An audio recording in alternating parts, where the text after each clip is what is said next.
So moved. The second request is from a Catherine Bailey. She is from 4037 Calkins Road, Youngstown, and I believe the same.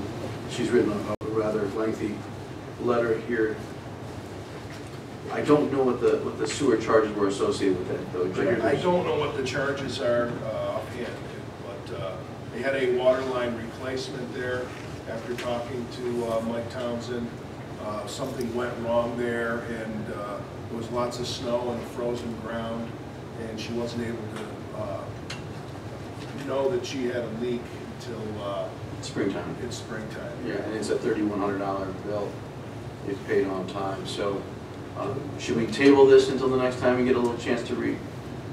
No, it's approvable. Okay. Just to go by the normal sewer charges. So I'd make a motion to forgive the sewer charges on this particular bill for 4037. Second. Based on the average? Yeah. Jeff, is that how you phrase Yes, it? Based on the average usage? Yeah. Very good. And the bill was attached so you could see the years of a certain price range. Yeah, and then all of a sudden it's a significant jump. Okay. So we have a motion and a second. All in favor? Aye. Yeah. I got another one here. There's a third one. Yeah.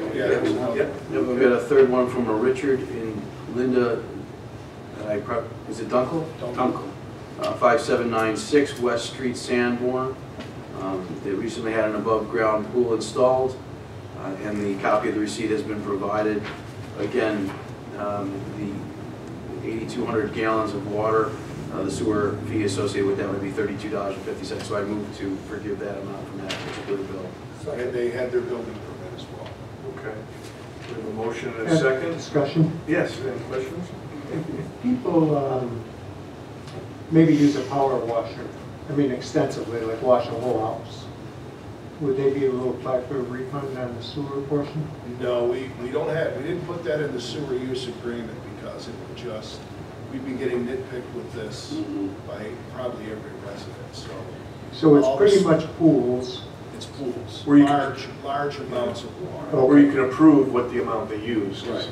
pressure wash a house, you can't say how much. Yeah, no, I don't know. You couldn't either. I just wonder what we're forgiving. Yeah. Pools, major issues that, I believe one-time relief for major issues. Yeah. Of that nature, like the water main break and all that. Right. So. And there was a time when we were getting those nitpick requests all the time. It was very difficult to approve some and not others without any real policy. So we had to draw the line. Lots of big gardens. There's an agricultural designation where you have to make $10,000 within a year to be forgiven your sewer fees, okay? So that's all in the sewer use contract, gets approved every year. Okay, thank you. We have a motion and a second. All in favor? Aye. Motion carried.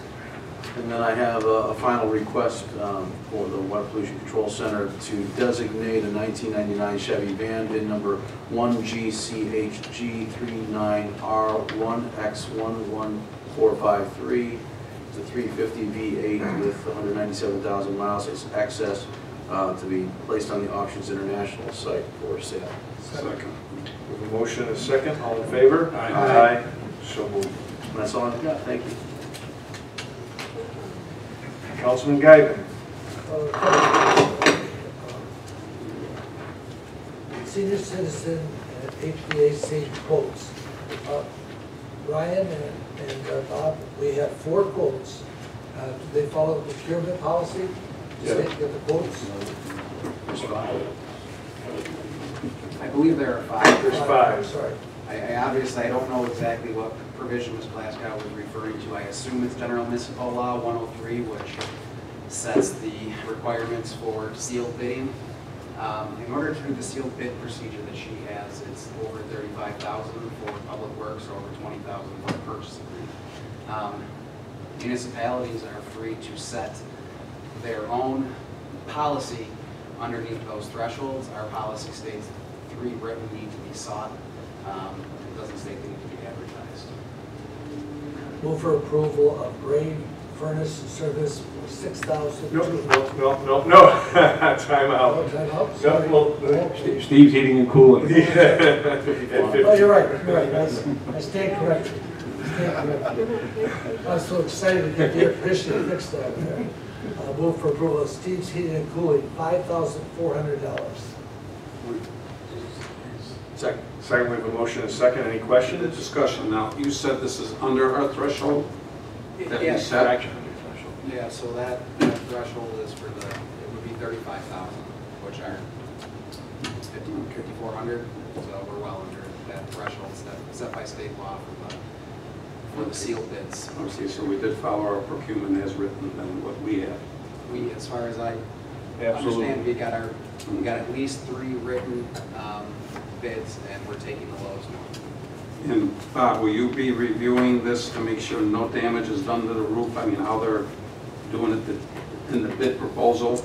Yeah, we can certainly stop all, when the installation is being done, just to make sure it's done. But Steve's Heating and Cooling was the firm that did the original install. Yeah, that's a 3-year-old roof, though. I don't know. Yeah, oh yeah, absolutely. Bob, I'd like to ask a question. Are we getting the same unit that it's up there now? Yeah. It's going to match the ones? Essentially replacement in kind, yes. Good. Of the one, not, there's 3 other ones, Yeah, the other 3 were done when the roof was put on, when the new roof was put 2 on. or 3 years ago. It's not the same as gold. Oh, it's Yeah, not? gonna be a sub. This is a Lennox. Couldn't do that? It's been a lot more expensive. Oh, all right. Right. You would have to modify the curving, modify the roofing and stuff like that, so. Okay, any further questions? Okay, we got a motion and a second. All in favor? Aye. Opposed? So moved. Environmental Commission Secretary payment rate. I thought we resolved this, we're talking to Amy today, that it's not in the official minutes. Let us set the Environmental Commission Secretary rate as the same as the chairperson. So as we go along, and this is basically a temporary solution to the lack of a secretary. If we can find someone within the town staff that would like to take on the role of secretary, that would be delightful.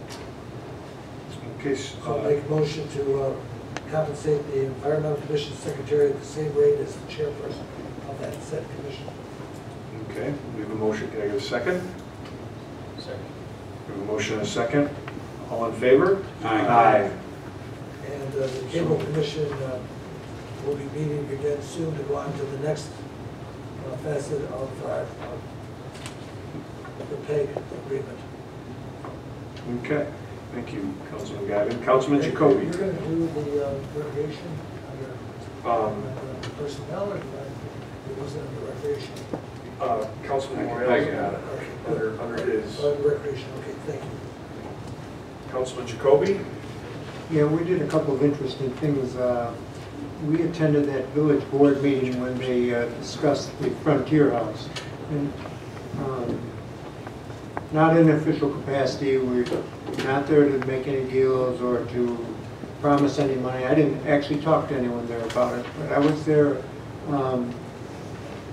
because I'm with the Historic Preservation, and Mrs. Maggard was there, and I'm also the liaison to the Council on the Arts, and Eva Nichols was there, and Tim Henderson was there from those organizations. And just so that I can stay ahead of the curve on this thing, because I know, Mrs. Warren, you're not the only person who has concerns about it, but there's also a lot of people who are in favor of it. So if this thing ever does come to a point where we're voting on giving that money or promoting Greenway funds for them, I just think it's in our best interest to be aware of what's going on and how it's being handled. So that was interesting. I also attended another meeting with the Bree Estates in the town of Niagara. And again, no official capacity, just to be aware of what's going on over there. Unfortunately, the one that we went to, me and, I don't know, half a dozen homeowners weren't informed that they're not on the agenda that night. But it's all interesting.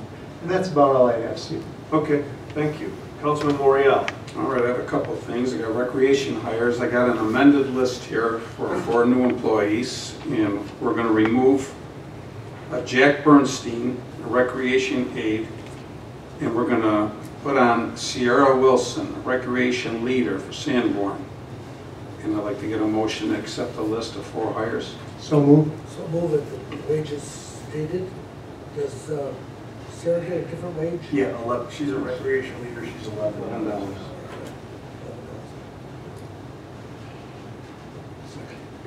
Should we make 2 motions, one to remove the guy and one to add the 4 others? Okay. Okay, so I want to make a motion to remove Jack Bernstein, recreation aide. Second. A motion and a second, all in favor? Aye. And I want to add Sierra Wilson, recreation leader at Sanborn Parks for $11 an hour. Second. We have a motion and a second, all in favor? Aye. Including the other 3 too. Yes. And that would, yeah, that motion would include all 4. That's right. That's right. The other thing I wanted to talk about, I've been working with Tim Masters for the last year on redoing our street lighting. And we met with the grid along with Steve and Jackie. But we got an email about a month and a half ago from the Power Authority in Buffalo. Tim and I rode up and we went on an afternoon and sat with them with a bunch of other townships.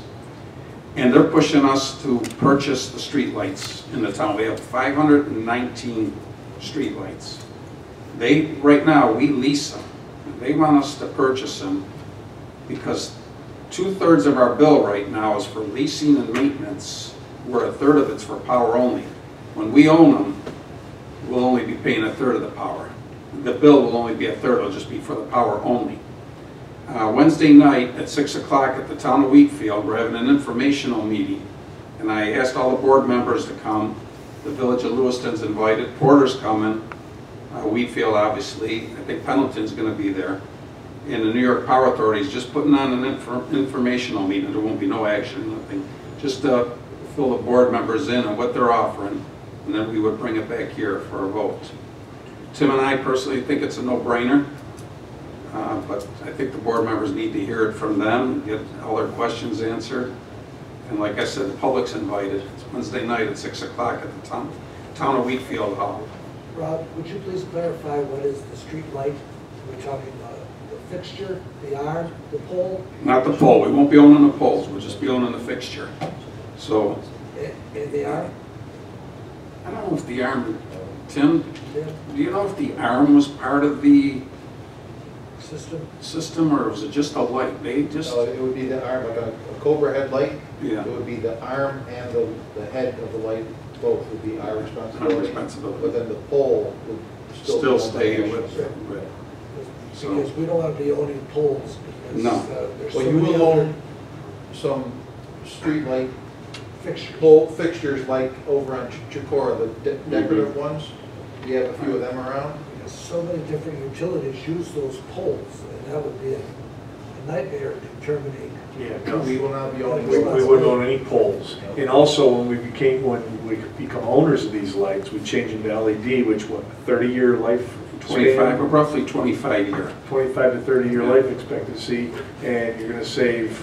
And the only way, and I've talked with Tim and Rob about this, the only way to really save money is to own these fixtures, and you save a lot of money. So, Just modify that? Modify that, the 2/3 of our fee. yeah, What does that Rob. amount to a year? Well, say our monthly bill averages, I think it's around 30,000 a year, 30,000 a month for street lights. 70% of that $240,000 a year. would be saved. It would take us, I believe, what, 2 to 3 years to get our money back in savings. And what money would we use? That's all. We use the power, The yeah, yes, from 6.5 megawatts, yes. So, All right. That'd be Wednesday at 6 o'clock. Unfortunately, I told Rob I would be there, and I have a conflict. My wife explained to me I have a conflict. So I will not be there, but I welcome everybody else to go. So thank you, Rob. Can I ask one thing? Was that figure correct? I think Al said it's almost $250,000 a year, we'd say? eventually. Well, the lights would be less because you're switching LED, so it won't be that much. Your light bill would be less now. Yeah. But Oh, I yeah, see. your light bill's gonna definitely be less because of the savings in the LED. And we would contract with a company, so we wouldn't be, they wouldn't be calling us at 2 in the morning when a light's broken, or say there was a car accident, the pole got sheared. We would contract that out at a minimal cost, and a company would come up and fix our part of that light fixture. And the Power Authority's actually doing the engineering, the construction. They have companies that would come in and do it. We don't have to get involved in any of that. So it's a win-win for us. The utilities are under a mandate to try to cut costs. Right. They can't keep up with the power that's needed. You know, the more and more power every year, they're trying to reduce the output. That's all I have. Thank you very much. Before we move to executive session, it'll be resident statements. Would anybody like to speak? Yes, sir.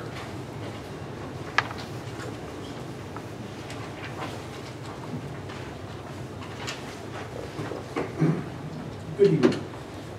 My name is Jeff Brick. I'm president of H.W. Brick & Sons, and this is in regards to the Lewiston Senior Bid Package that was awarded this evening. I don't see my bid in the package or on the schedule. I put a bid in on Wednesday at 2 o'clock, and it's not even in the bid awarding process. Did you give it to Donna? Or I gave it to Carol. Carol? Remember me? I handed it on Wednesday. Yeah. It's not on the list. I got it right here. What was the date When when you handed it back? day before it was due. I handed it at 2 o'clock, it was due at the 21st. Yeah, Wednesday, he had it in on time. No, it's not on there. It's not on there. Donna drafted it, Donna put that together. We readdressed the awarding of the bid at this point. Hold the mic down. What was your number? I didn't win the bid, but it still wasn't part of the process. And I'm amazed at how low the bid is considering I was involved in it, so it's the way it goes. Okay, You're legal. amazed at what? I'm How sorry. low the award was, because I know what the equipment, and the curve and the air testing, and what that, it's below my cost. Okay. So, if I do it cheaper, I'd like to know how. It was just a mistake. But Do you know if it was looked at or not? We just got the information from Donna. Okay. Ryan? I mean, I would say that the bid itself was received by the town. I guess it was an oversight that it wasn't included on our bid tabulation sheet, but it was still a higher amount than our lowest bidder, so we still would have gone with our lowest bidder. I would also note that our procurement policy, because the final bid was between 5,000 and 10,000, actually only requires that we receive 3 oral bids when the amount is that low. So we actually went above and beyond in terms of receiving written bids, and then actually more than we needed, and then. Jeff, the only thing I can do is talk with Donna in the morning. Okay, it's right And here. I oh, think I have it here. Your bid was $8,125. Correct. Donna just donated it. Okay. okay. So it was a mistake. Apologies. Yeah, thank you for coming in. Thank you. Okay. Would anybody else like to speak? Paulette? Yes.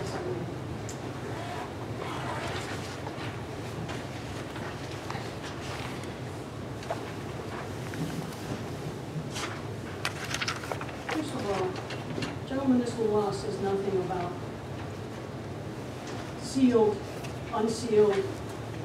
Which law are you quoting? Which law are you quoting? General municipal law 103, Article 5A. I'm going to get a little bit more detail because of what just happened to Mr. Brick. One of your responsibilities is to provide oversight with regards to all town policies and to ensure that compliance with the law is followed. One of those oversights is the responsibility to ensure that competitive bidding process is handled and administered properly according to the law. Doesn't matter what your policy says, state law takes precedent. At the beginning of this meeting, I spoke about what is required when seeking competitive bids. Just to highlight, General Municipal Law 103 requires advertisements for public contracts be published in the official newspaper, the Gazette, authorized to advertise for public bids, whether they're sealed, unsealed, or they come by pigeon. General Municipal Law also requires that advertisements must state when and where bids received for the project will be publicly opened and read. Nowhere in this bids package does it state that. That's the law.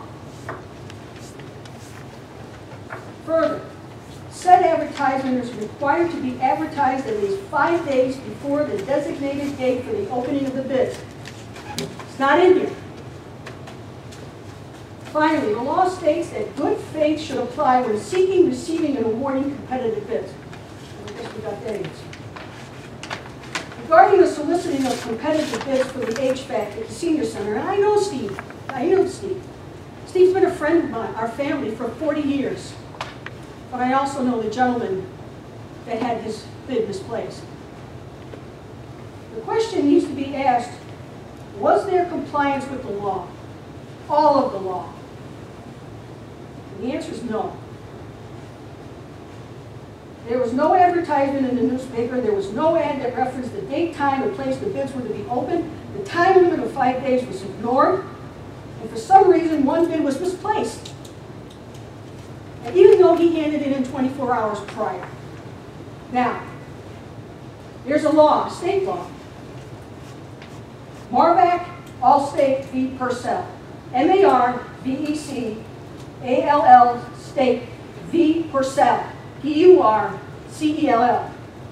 One would think that because the law wasn't followed, any bids relating to this issue should be voided. In fact, the courts, in this particular ruling, says the following. A municipality's failure to advertise for bids in official newspaper was not merely irregularity, but because of absence of the advertisement requirements, would render all bids null and void. And that's a state law, and it's in this book. And I also got that from the state controller's office. So I would hope that you'd rectify this. That all of these bids be null and void, and you go out for other bids. Thank you. Thank you. Would anybody else like to speak? Okay. Well, then, can I get a motion to go into executive session? Do we do anything with this thing going Upper Mountain Road? Or is it just Oh, this must have been late. Yeah, it was received today. Okay, Upper Mountain Road.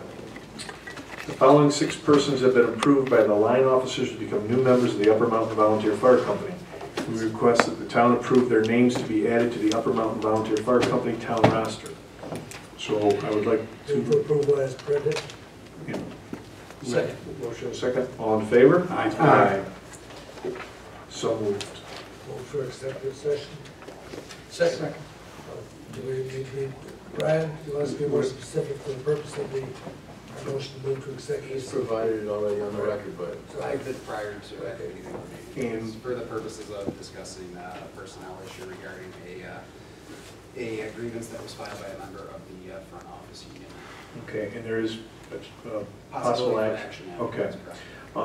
For those of you that won't be here afterwards, upcoming boards, commissions, meetings, town board work session, we have a July meeting now on July, what did we say, July 9th? Yeah, July 9th at 6 p.m. This Environmental Commission, July 9th at 7 p.m. Historic Preservation, July 10th, 6 p.m. Zoning Board of Appeals, July 12th, 7 p.m. Planning Board, July 19th, 6:30 p.m. Also, we have a public hearing on July 23rd at 6 p.m. I would assume that Roland is going to be with us. Okay. Right, he won't be here when we come back out because we need to take action. Right. How will we if any action we take, whether it will be in our board minutes or approval in a month. Right. Correct? Yes. Thank you. Thank you. Thank you, everybody.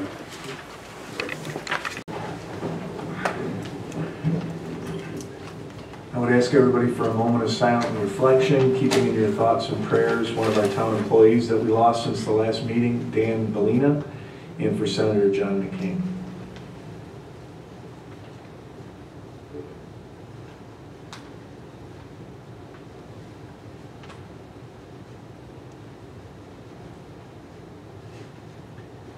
Thank you very much. We'll start with the public hearing on the utility scale solar energy system on Swan Road. Donna?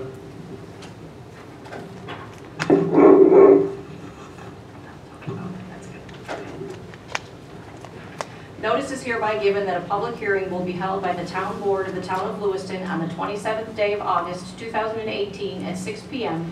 at the Town Hall, 1375 Ridge Road, Lewiston, New York, pursuant to the Code of the Town of Lewiston, Section 360-218 and 360-221 and 360-132 regarding an application for a special use permit and site plan review of a proposed utility scale solar energy system located at 1897 Swan Road. At such public hearing, all persons interested who wish to be heard will be heard by order of the Town Board, August 20th. Thank you, Donna. Before I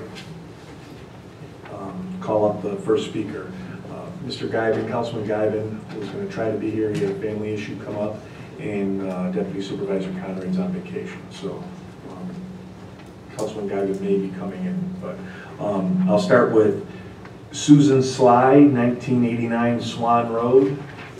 Yes. This is my first time attending. Yeah, just at the microphone and.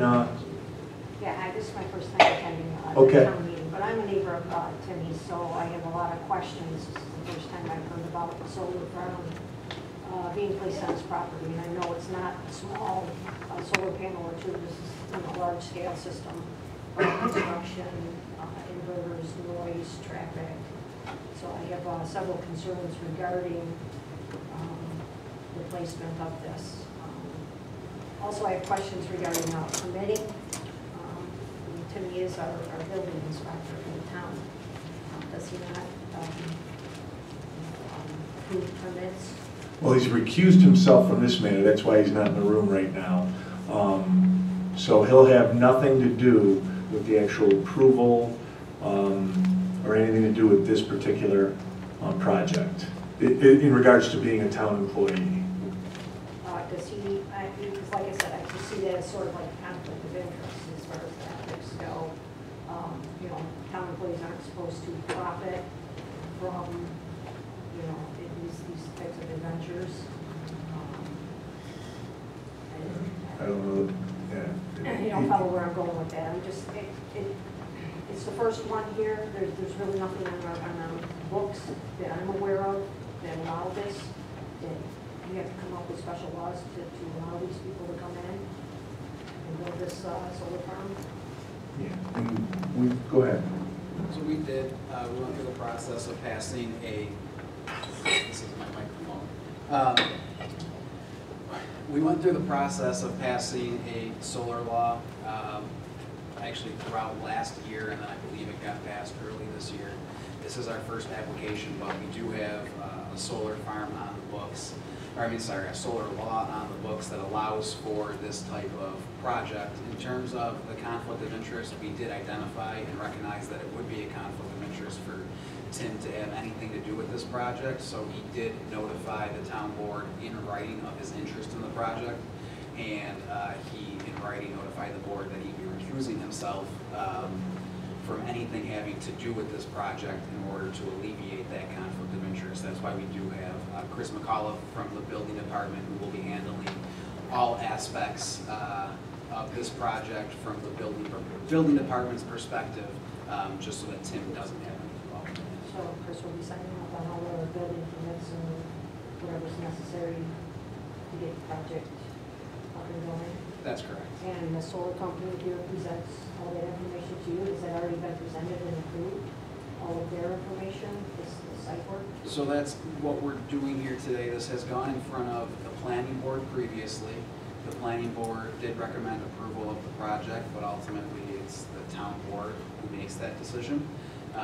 This public hearing is required under our code, so this public hearing is for neighbors like you to give their opinions or ask questions about the project itself. Again, you mentioned that the representatives from the company are here to answer any specific questions you might have, and as a neighbor, I would imagine you want to know about the setbacks and those sorts of things from your property. But I believe they have a plan and they're available for questions if you want to speak with them. All right, so you as the town, you've already approved, in essence, this project? You feel that The town it is, is something viable for the town to have? so I don't speak for the town board, but the town board has not taken a vote to approve the project yet. The town board we're at the public hearing phase right now where we're getting comments from the public on the project itself. Right, and again, this is the first I've been hearing about it, so there's obviously a lot of questions that I have, and being right next to it as well, a neighbor.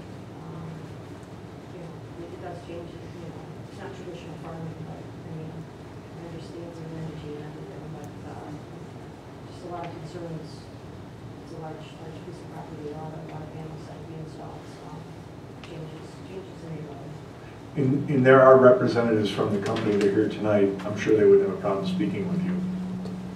Okay, I just wanted to be on record then that this is the first we're hearing about it, and we'd like more information regarding the project itself. They have more of an opinion of it after. Okay. All right. Okay, thank you.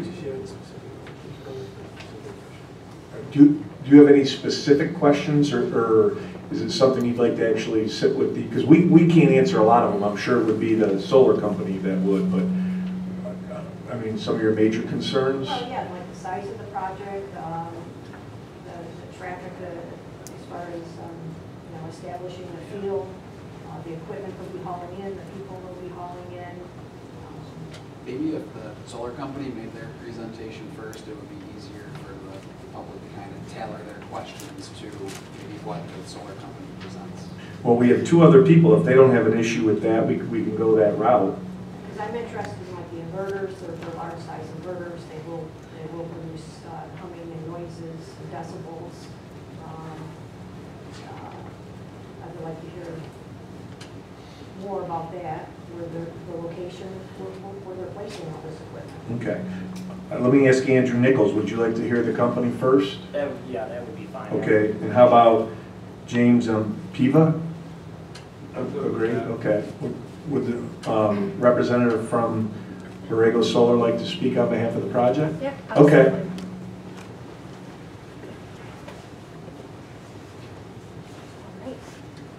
Thanks for having me tonight, guys. So the system that we have here... I'm sorry, what's your name? My name is Lindsay McIntyre. I'm a project developer with Borrego. Okay, welcome. Thank you.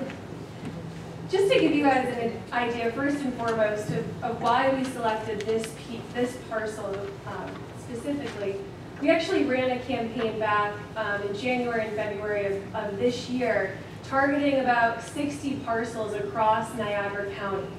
And those parcels were positioned near substations.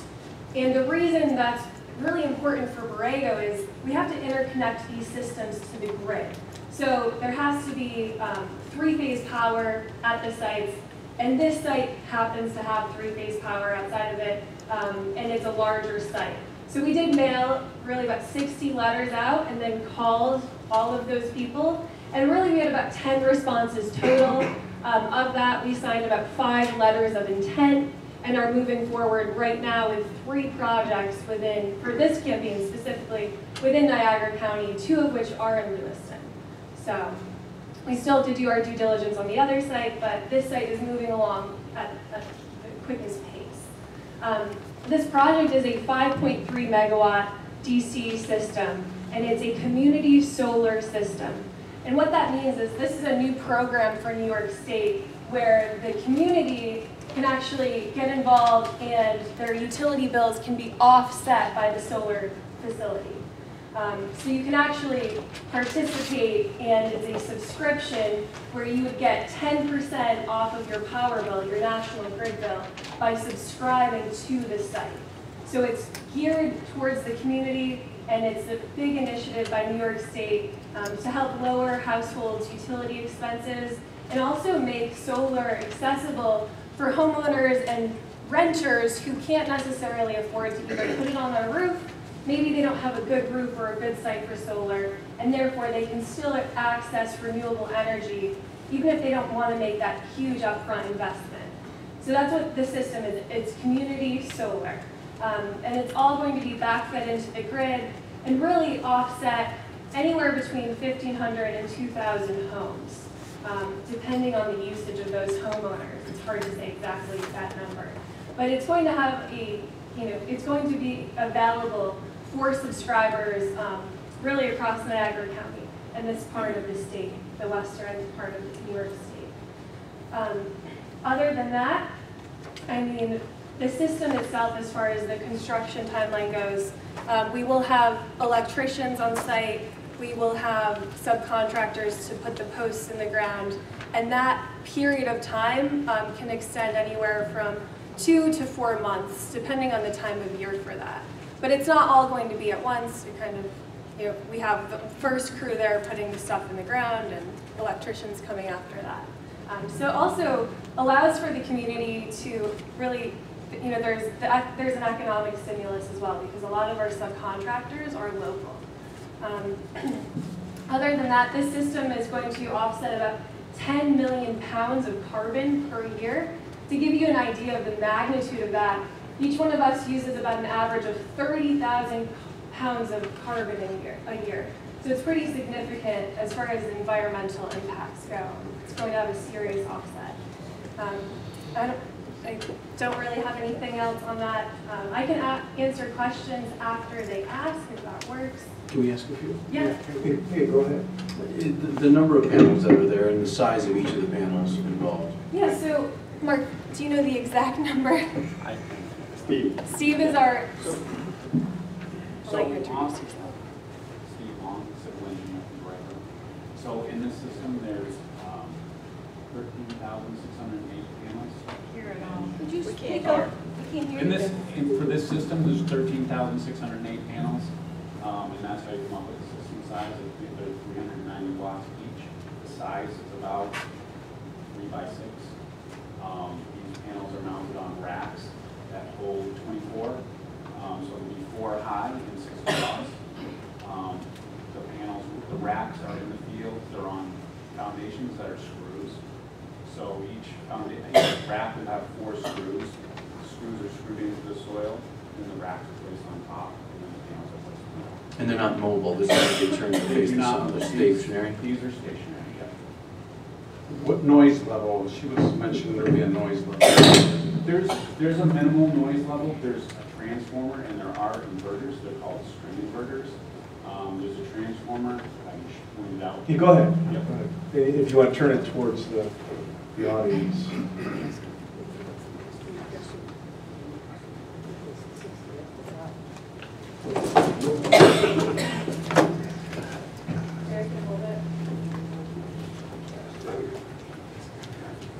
So,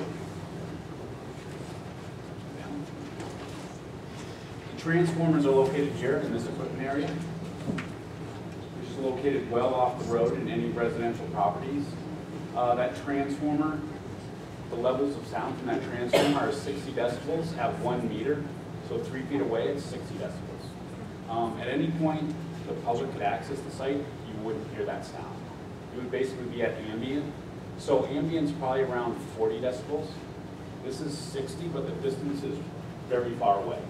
So anywhere you could be in the public, you would not be able to hear that sound above ambient noise.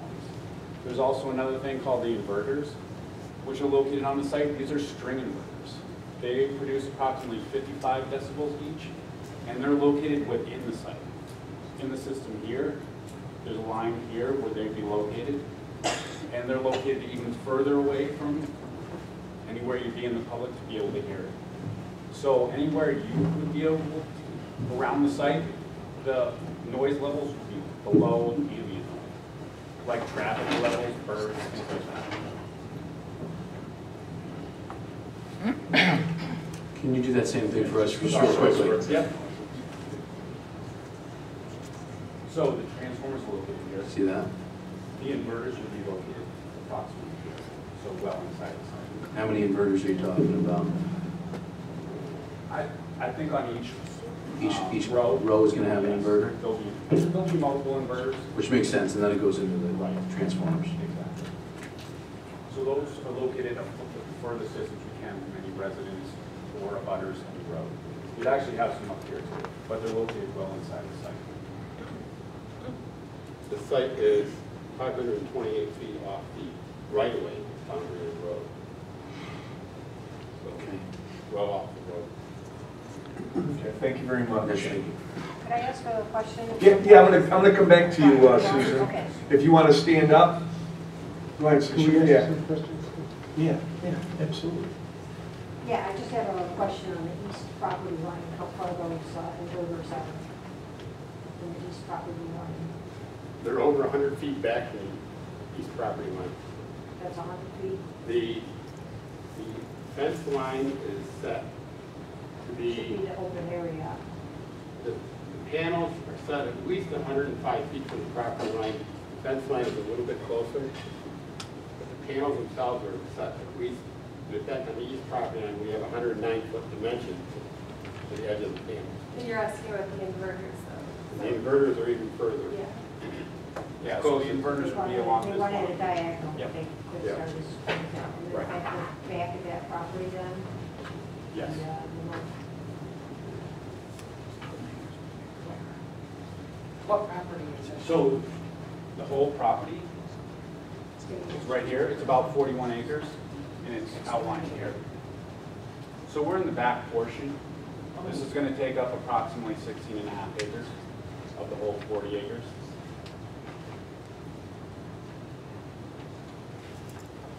Can I ask what you do for landscaping and ground prep in the area? In this area, it's a flat existing cornfield. We're not really going to do any grading or ground prep at all. These screws can go right into the ground. And so whatever's the brush or whatever's there now, will you cover that with stone or something to keep it from growing up? After the field's cleared, we would come in and we'd plant grass. We plant a low maintenance grass that you'd only have to mow twice a year. Okay, and I guess I have one other question back to Chris. If Chris is handling the project for Tim, doesn't Chris work for Tim? They work together. He doesn't work directly for Tim. They work together. So there's no conflict of interest there? Tim recused himself yet with his partner in the same department? No, I don't believe there is a conflict of interest. No, Tim's recused himself for purposes of this project. He's to have nothing to do with it from the town's perspective. He's not to tell Chris how to handle it, to exert any pressure on Chris. Chris makes the decisions when it comes to this project. Tim's to have no involvement beyond, the fact that he is a property owner who's got a project with the town. He has no decision-making authority with respect to this project whatsoever. And you said there was a second homeowner in Lewiston that you're pursuing? Do you have authority to say where that property is at? No. We have a lot of due diligence we have to still perform and hear back. So we will start permitting if everything goes well. That property be relatively close to No, this property? not at all. Therefore, compounding? Nope. Inverters? Separate substation, separate side of town. Thank you. Thank you, Susan. Hold on real quick. John? The largest piece of equipment during construction, what's that going to be? It's probably the drill for the... Which is similar to a post hole digger, maybe on the back of a tractor? Similar to that. Yeah. It's track mounted. It's track mounted. Yeah, but no bigger than an ordinary farm tractor. You know, And- definitely No. it's smaller than some of the larger farm tractors. And because they're screwed in, if some later date you're taking them out, you can just unscrew them, take the panels off, unscrew them, take them away. That's right. And you're putting out a bond that says, in the event it has to be taken down, you guarantee you guys will take it down. It's part of our lease, and we can provide a decommissioning bond, and we would give you an estimate of the decommissioning of it. It's part of our code, so it's required under our code. Yeah. And last, essentially no change whatsoever to the topography. Correct. If this is flat, we don't need to change anything. I know I said that was the last one, but this will be the last one. You don't foresee any loud, in other sites that you put up, have you had any noise complaints? Have you had any complaints of any type? Neighbors? When the system's built now. Thanks. Okay, hold on, Terry, real quick. I want to, Andrew Nichols. Go ahead, please stand up to the mic. I'm Andrew Nichols. I am a resident at 1906 Ridge Road, fifth generation farmer, 250 acres of land, which is directly, I'm across Swan Road, but I'm adjacent to Tim, basically. And I have two basic comments, not that I really have anything against solar, but my first comment is, so Ryan told us quickly about the fact that town has a law on the books, but it sounds like what we're doing here is we're not changing the zoning, we're giving a special use. So that's what I'm not sure what the law, we didn't obviously change zoning or anything like that, or planning standards. We're still going to be RA, but now we're allowing solar where, I guess? What's the law allow? You're putting me on the spot to remember the specifics of the law. It is, so it depends on the district, and it depends on, so the district that it's in will determine the specifications, and the type of project will determine the specifications. So utility scale is allowed in rural residential. I believe it's allowed in industrial as well. Those are the only zones that a utility scale is allowed in. Now we allow the smaller systems like household systems, either rooftop, wall, or ground mounted in the other districts in the town, like our R1 and our R2. But you couldn't build a system like this in our R1 and our R2. It was only contemplated that a utility scale system would go in where it's less densely populated areas or more industrial areas, like the industrial or rural residential zones. I guess, you know, if you want to know the specifics about what's allowed in each zone, it's in the law, and that is available online. Okay. But the law does set forth the specifications for the systems and what's allowed in the different zones. What's allowed, and then the fact that special use has to be granted for use in that district. For utility scale, you have to go through you're asking for a special use permit. Okay. So, which is why we're here and we're having a public hearing, because that's all part of the special use permit process. So this kind of goes along with my train of thinking here. So they've identified Swan Road as the substation, which is right over there behind us. At the end of Model City, a little jog. We know the big line comes right up across 104 here. So Swan Road's of interest. I think I've gotten 3 or 4 letters from solar companies interested in some of my open land. So we start allowing special use on Tim's property, and then the guy next door says, well, you know, I want 20 acres, and suddenly we have 200 acres of solar on Swan Road. And I guess I'm going to just finish this because we're kind of allowing this. We didn't change any planning or zoning. It's going to be, you can grant special use for any of these as long as it fits within that district. You can get a special use and have that property and have that project. So my question is that what we want on Swan Road? You know, as a town, do we want hundreds of acres of potentially solar? Because once you grant one, I think you're going to have a hard time turning away the next guy or the next guy. And not true, because you're limited on what the power can accept, I believe. Yeah. Go ahead. So we're limited on what the substation can accept. Most substations will only allow 1, maybe 2 of these systems. After that point, it's anywhere from $5 to $7 million in upgrade costs for that substation, which really makes any further development cost prohibitive. Once the substation hits its capacity, we're not going to put any utility scale solar plants or fields on that substation because it's so costly for these upgrades from National Grid. Okay, but fair enough.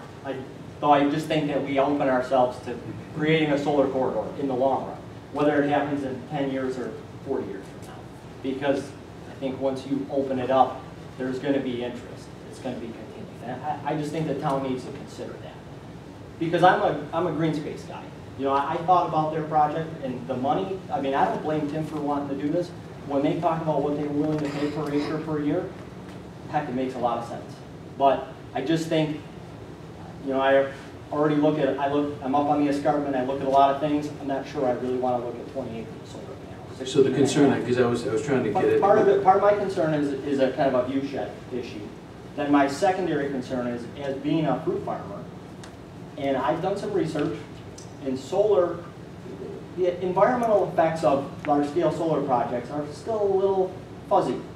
And when I say that is, I farm based on the microclimate of the escarpment, and that's to my advantage of having grapes and cherries along the escarpment. We put a big field of solar panels. I don't know how that's going to affect it in the long run. And again, we talked maybe there could be, the substation could handle two. Well, what if they're side by side right across the street from me? I don't know what that effect has on me. And I don't know if anyone can really answer that because, like I said, I've done some research, and it's, when you start talking large scale and they pile up, it's kind of unknown yet, whether there's going to be a heating or a cooling effect from this. And so those are my two concerns. Like I said, I have nothing really against solar. Totally understand what Tim's doing, but it's, you know, there's a view shed issue, kind of long range. Is this what we really want on Swan Road? And then secondary, I work with the environment every day. It's important to me. So, and I'm on the fence about it right now, large scale. So, that's it. Thank you, Mr. Nichols. James Piva?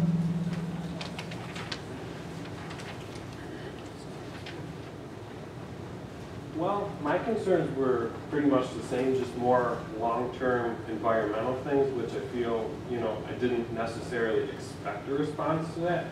But you talked about a subscription earlier. Would you have to pay into that to get these benefits that you're saying will get created by this whatever substation thing or whatever? So you would pay less for solar than what you're otherwise paying for National Grid? So you're still paying basically an energy bill, you're just saying it's going to be less over time? Correct. Okay. That does it for me. Thank you, James. Go ahead. Yes, I would welcome those papers. I know that's questions too. This is an issue that's been, you know, it's not going up in the county right now. We're looking at the town of Cambria for 900 acres. The town of Cambria is considering an Article 10 scenario that would potentially open the door for this. Would you be considering more of that, or would the town board be looking at some of that? Namely the Article 10, where it would be bypassing, potentially bypassing zoning codes to allow that to happen. Cambria is considering that. Another issue I was concerned with is what's the life expectancy? What's the nature of this? Are they going to be actually cemented into the ground on platforms, or is it just drilled in and mounted? There's screws there. It's a giant screw. It's probably 8 feet tall, 7 or 8 feet long, and about 2.5 inches in diameter. And they just take, it's like a big drill, and they just drill it in, and they can drill it back out. Okay. And the panels themselves, there's been questions in the area regarding the reflectivity, concerns around the air base, the pilots, etc. And also, what's the life expectancy of these? I heard that they're talking 20, 25 years on these panels. What happens after that time frame? Are these warranted? Are they guaranteed for life? What's the deal? So they have a 25-year production guarantee from the manufacturer. Right. And what comes after that? They degrade. So Right. like anything that's exposed to ultraviolet light, it degrades over time. Right. Well, is there an agreement with it will be replaced? Or Right. is it After all 25 or- years, our lease is 25 years. So after that period, we would decommission the system. In removal. Right. Yeah. And to answer your question about glare, we did submit a glare analysis to the board for review, and I believe content engineers review, and that showed that there was no effect of glare from the site. Are you guys involved with tanker projects? Not at all. Okay, so it's very popular, there's Right. a number of them, there's separate ones going on in Porter right now. That's not. Is it considered? Okay, thank you. Thank you, Terry. Yeah, go ahead. No. I apologize for coming in late.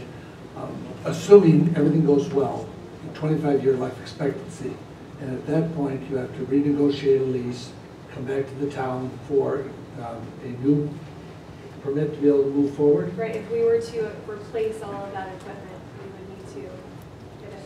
So that's the best case scenario for you. Let's go the other way along. Let's say for some reason this is not a successful project due to conditions totally outside your own realm. At what point would you start removing panels? We'll say it's so many acres. At some point, 50% of them are no longer usable. Would you start removing the panels? So I guess, Ryan, you could probably speak to the decommissioning plan for the requirements. I'd have to check the code. Yeah, our code requires a decommissioning bond to be in place during the life of the project, so it'll always be there. It requires submission of a decommissioning plan every several years during the life of the project. In terms of I believe there's language in our code that if the project isn't being used for a year, it's considered done and that it has to be removed. If they weren't willing or able to remove it, that's what the bond is for, so that we can have it removed and get reimbursed for it. That assumes that the total project is not being utilized. But I'm concerned about parts of it. We'll say that they can only utilize 20% of the solar panels that they have. And after a year, would those other 80% be removed? I don't think our code would require them to be removed, but as long as the whole project is still producing energy, I wouldn't see the necessity of, piecemeal removal of the system. And we're incentivized to produce power. That's what we do. So if the system is not generating electricity, we actually have a monitoring system to show us what that production and generation is. If it's not producing, the panels are under this warranty where the manufacturer will replace them. Correct me if I'm wrong. Basically, the National Grid's mandated to accept the power produced by solar. Right? If laws change throughout the state and they're no longer mandated, they will be looking to purchase the most economical energy possible. So it is possible down the way your facility may not be the most economical choice. Currently, solar generation is less costly than if they were to build a natural gas generation site or a coal generation site or a nuclear generation site. So based on current economics, it works. Any more questions? Okay, thank you very much.